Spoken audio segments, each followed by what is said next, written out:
আপনার শীঘ্রই ওনার কাছে যাওয়া উচিত। আপনার জন্য অনেক নির্দোষ শাস্তি পাচ্ছে। আপনার অহংকারের জন্য অনাবশ্যকভাবে ওনাদের এই যন্ত্রণা সহ্য করতে হচ্ছে। ঠিক আছে দেবী পার্বতী, আমি শীঘ্রই গিয়ে কৃষ্ণের কাছে ক্ষমা চেয়ে নিচ্ছি। কিন্তু কৃষ্ণের কাছে যাবার আগে তাকে সঠিক শিক্ষা দিতে চাই, যে আমার অহংকারকে জাগানোর চেষ্টা করেছিল।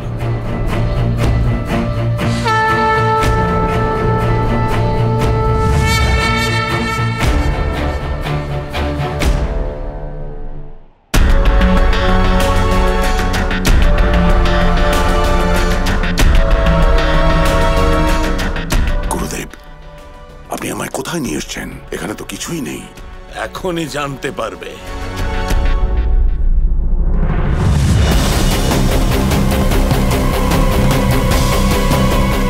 তুমি এটা দেখে আশ্চর্য হয়ে যাবে কংস।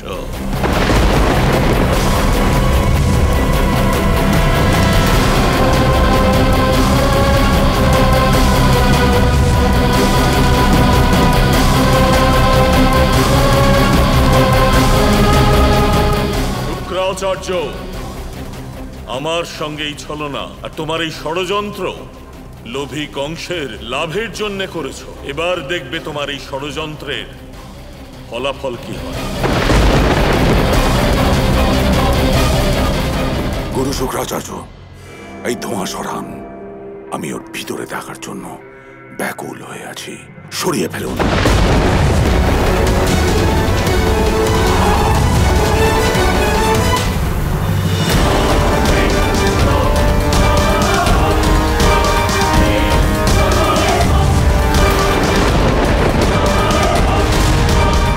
অসম্ভব!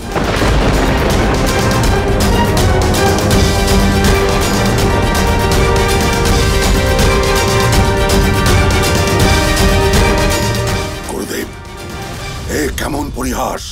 অবশ্যই এটা কৃষ্ণের মায়া। এখানে সম্পূর্ণ জগৎ সংসার নির্মাণ করা হয়েছিল, সেখানেই সমগ্র গোকুলবাসীকে বন্দী করা হয়েছিল। কিভাবে আমার মায়া থেকে এভাবে অদৃশ্য হতে পারে?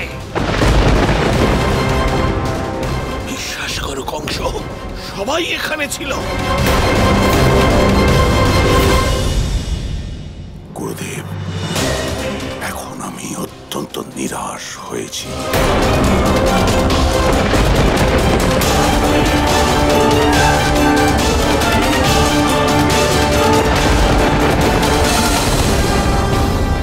কিভাবে সম্ভব হতে পারে এটা?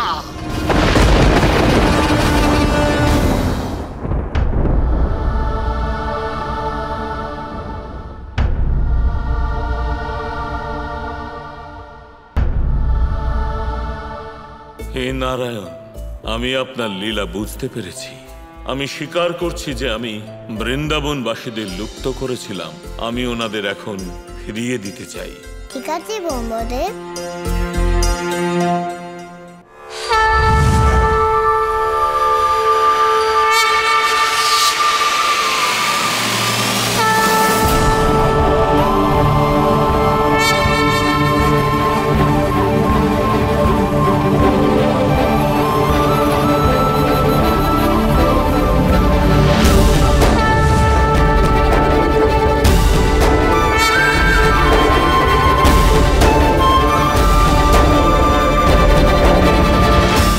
আপনাদের সবার কি মনে হচ্ছে যে এই মাটিতে কোন ফসলের চাষ সব থেকে বেশি ভালো হবে? আমার মনে হয় এই ধরনের জমিতে ধান চাষ খুব ভালো হবে। আশা করছি যে সবকিছু ভালো হবে, আর নারায়ণের কৃপায় চাষবাস ভালো হবে, আর আমাদের গরু আমরা পেয়ে যাই। আর্য, সবকিছু ভালোই হচ্ছে, আর আগামীতেও সবকিছু ভালোই হবে। হ্যাঁ নন্দমশাই, সৎ ও নিষ্ঠার সাথে করা কাজ কখনো ব্যর্থ হয় না। কাজকর্ম সব ভালোই হবে, কিন্তু তার আগে আপনারা সবাই খাবার খেয়ে নিন। আপনারা সকাল থেকে কিচ্ছু খাননি, আসুন খেয়ে নিন। আসুন। দাদা, তুমি তো আমাদের দিয়ে গোয়াল পরিষ্কার করিয়েই নিলে, এইবার কি আমাদের চাষবাস করানোর জন্য খেতে নিয়ে এসেছো? আমি আর কাজ করতে পারবো না। গোয়াল ঘর পরিষ্কার করলে গরুরা আবার ফিরে আসবে, কিন্তু এরকম তো কিছুই হলো না। বলুন দাদা, গরুরা কোথায় আছে? দয়া করে এরকম করো না গোপাল, তুমি আবার আমাকে বিপদের মধ্যে ফেললে।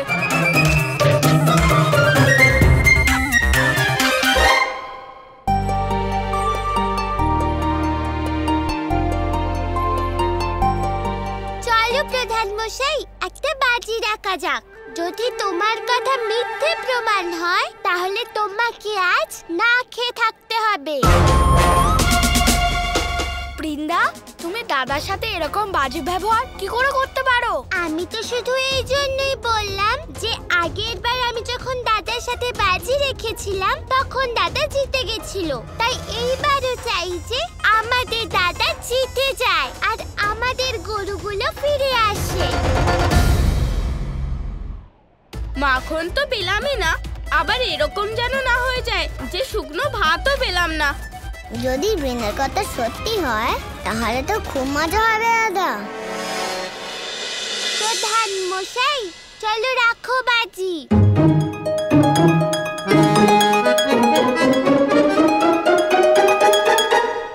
বাজি রাখো দাদা।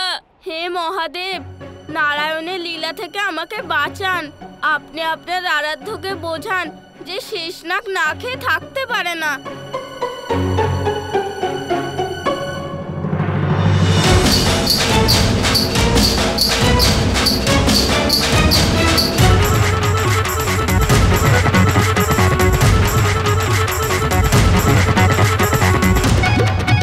ঠিক আছে।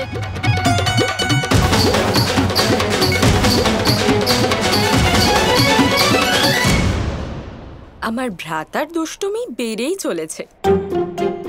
বালক রূপে ওনার দুষ্টুমি দিন দিন বেড়েই চলেছে মহাদেব। গৌরী, আরাধ্য তো এই বাল্যলীলার জন্যই জন্ম নিয়েছেন।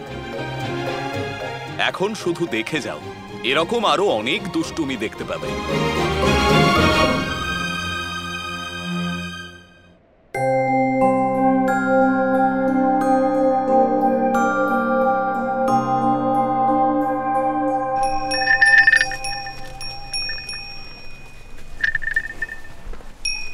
এ তো আমাদের গরুদের গলায় বাঁধা ঘন্টার আওয়াজ। আর যে, এই তো সুরভির গলার ঘন্টার আওয়াজ, তাই না?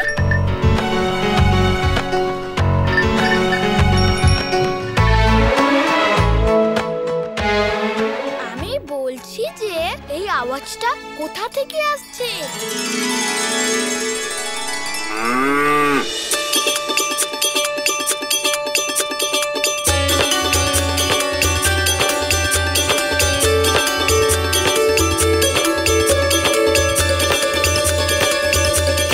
আমাদের গরুরা ফিরে এসেছে, আমাদের সুরভি ফিরে এসেছে, আমাদের গরুরা ফিরে এসেছে, আমাদের সুরভি ফিরে এসেছে। বাঁচলাম। আমাদের গরুরা ফিরে এসেছে।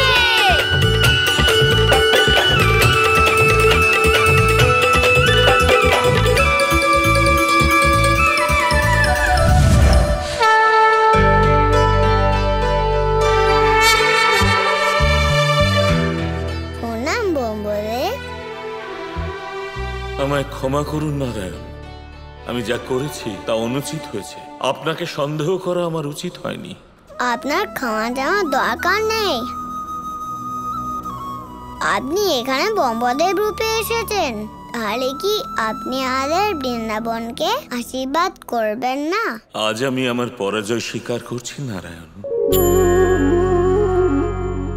আর এটা ঘোষণা করছি যে আজ থেকে বৃন্দাবনকে ব্রহ্মাণ্ডের সবথেকে সুন্দর স্থান বলা হবে। ধন্যবাদ বম্বদের। জয় গোপাল জয় গোপাল, জয় গোপাল,